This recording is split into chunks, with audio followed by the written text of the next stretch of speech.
दिल्ली की रानी। एक थी रानी। क्योंकि राजा की मौत एक हादसे में हो गई थी, रानी को ही राज्य संभालना पड़ रहा था। रानी का नाम था रानी रश्मिवती। रानी ईमानदार थी और प्रजा की सेवा में लगी रहती थी। एक दिन उसके दरबार में 3 नौजवान आए, रमेश, सुरेश और दिनेश। कहो, क्या सहायता कर सकती हूँ मैं तुम्हारी? हम आपके दरबार में काम करना चाहते हैं ताकि जनता की सेवा कर सके। लेकिन अभी तो तुम्हारी उम्र बहुत छोटी है। तुम लोगों को तो अभी अपनी पढ़ाई पर ध्यान देना चाहिए। हमारा मन पढ़ाई में नहीं लगता। माता पिता को लगता है कि हम किसी के लायक नहीं हैं और हम साबित करना चाहते हैं कि हम लायक हैं। उत्साह बहुत अच्छा है, मगर अभी उम्र कच्ची है तुम लोगों की। अरे उम्र से क्या होता है रानी जी? शास्त्रों में लिखा है कभी किसी के ज्ञान को उसकी उम्र के आधार पर नहीं देखना चाहिए। बात तो सही है तुम्हारी। और अगर सच में तुम अगर ये संकल्प करके आए हो कि तुमको यहाँ काम करना है, तो पहले परीक्षा देनी पड़ेगी। 3 परीक्षा, एक शारीरिक परीक्षा, एक बुद्धि की परीक्षा और एक देशभक्ति की परीक्षा। और ये क्या है? वो मंत्री महोदय तुम्हें समझा देंगे। हमारे पास समय नहीं है। अगर तुम लोग तैयार हो तो बताओ। हाँ हाँ, हम तैयार है किसी भी परीक्षा के लिए। मैं भी तैयार हूँ कुछ भी कर गुजरने के लिए। तो ठीक है मंत्री जी, आप इन तीनों की परीक्षा कल से ही शुरू कर दीजिए। जो आ गया रानी साहिबा। अगले दिन से ही तीनों की परीक्षा शुरू हो जाती है। पहले शारीरिक परीक्षा, यानी किस में कितना है दम, ये देखेंगे हम। क्योंकि शरीर में दम होगा तभी तो प्रजा की सेवा में दम लगा पाओगे। हमें क्या करना होगा? वो पेड़ दिख रहा है, जो सबसे पहले चढ़ेगा उस पे दरबार में नौकरी पाने के अवसर उसी के बढ़ जाएंगे। मैं चढ़ता हूँ। अरे रुको रुको, गिनती गिनने दो। 1, 2, 3। 3 की गिनती के बाद रमेश और सुरेश भागकर पेड़ के पास गए, मगर दिनेश आराम से पेड़ के पास गया। जैसे ही रमेश और सुरेश आधे पेड़ तक चढ़ गए, दिनेश ने उन दोनों की टांग पकड़ के उन्हें नीचे गिरा दिया और खुद पेड़ पर चढ़ गया। दिनेश की जीत हुई। अरे लेकिन इसने बेईमानी की। बेईमानी नहीं की, बुद्धि लगाई। शरीर के दम के साथ दिमाग में भी दम होना चाहिए। क्यों मंत्री जी? हाँ हाँ, बात तो तुम्हारी सही है, लेकिन बात अगर बुद्धि की है तो बुद्धि की असली परीक्षा हम कल लेंगे। शाम को जाकर मंत्री रानी को सब बता देते हैं। यानी दिनेश उन सब में ज्यादा होशियार है। जी रानी साहिबा। अगले दिन तीनों की बौद्धिक परीक्षा का समय होता है। आज हमें क्या करना है मंत्री जी? थोड़ा सब्र करो, कल जल्दबाजी में ही हारे थे तुम। सही कह रहे हैं मंत्री जी। अरे तू क्यों ज्यादा बोल रहा है? तू भी तो हारा था ना कल। ए दिनेश, ज्यादा होशियार मत बन। अरे अरे अरे, लड़ो मत। आज की परीक्षा पर ध्यान दो। आज की बौद्धिक परीक्षा में ये कुछ बोरे हैं, कुछ में नमक है और कुछ में रुई। जिसको जो ले जाना है उठा लो। देखते हैं कि कौन जल्दी से कोई भी एक बोरा नदी के उस पार लेकर जाता है। समय शुरू होता है अब। तीनों बोरों की तरफ बढ़ते हैं। सुरेश, नमक की बोरी भारी है, ले जाने में मुश्किल होगी। हाँ हाँ, सही कह रहा है, रुई हल्की है, हम दोनों रुई लेकर चलते हैं। अरे भाई, मैं तो नमक लेकर जाऊंगा। रमेश और सुरेश ये सोचकर हंसते हैं कि आज तो दिनेश हार ही जाएगा। दौड़ शुरू होती है। 1, 2, 3।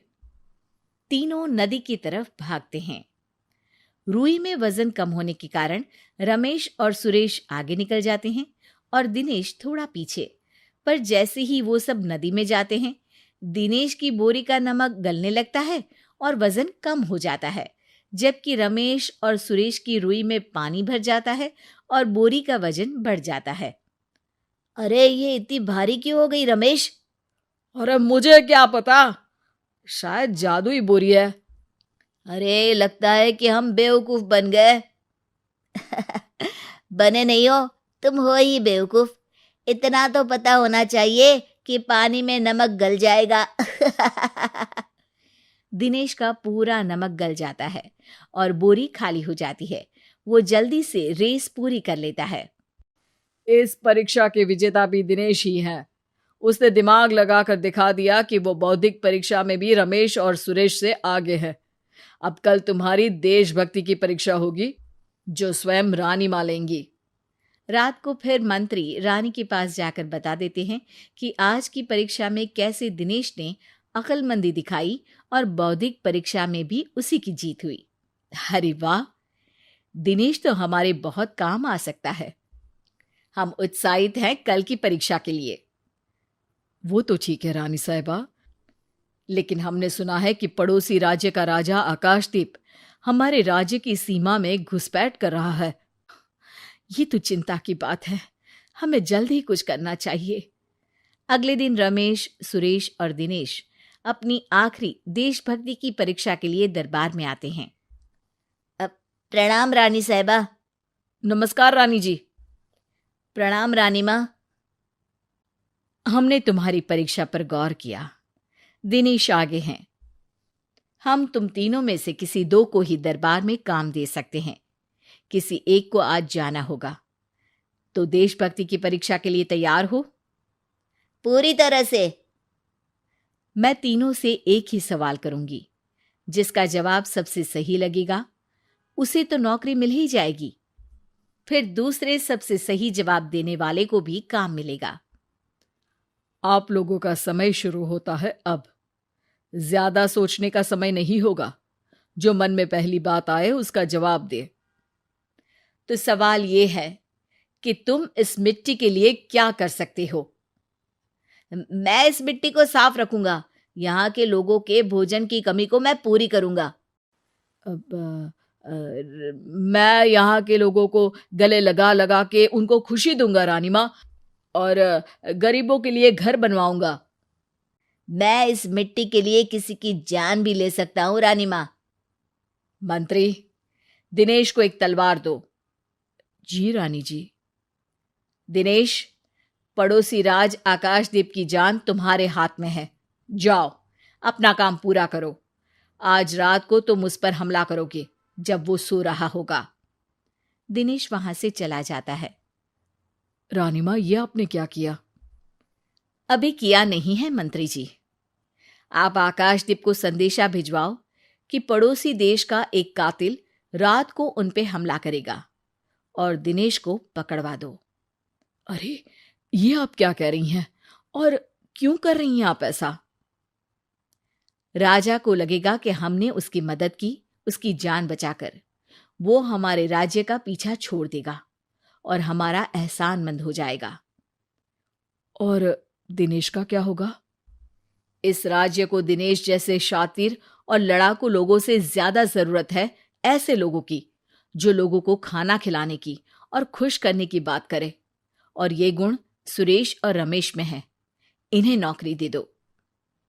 दिनेश बहुत चतुराई से नौकरी हड़पना चाहता था, जिसके लिए उसने रमेश और सुरेश जैसे दोस्तों का भी नुकसान किया। पर रानी ज्यादा चतुर निकली। उसने एक तीर से दो निशाने लगाए। दिनेश जैसे खूंखार युवक को राज्य से बाहर करवा दिया और पड़ोसी राजा आकाशदीप को अपना एहसानमंद कर लिया। पूरा दरबार रानी की जय जयकार कर रहा था।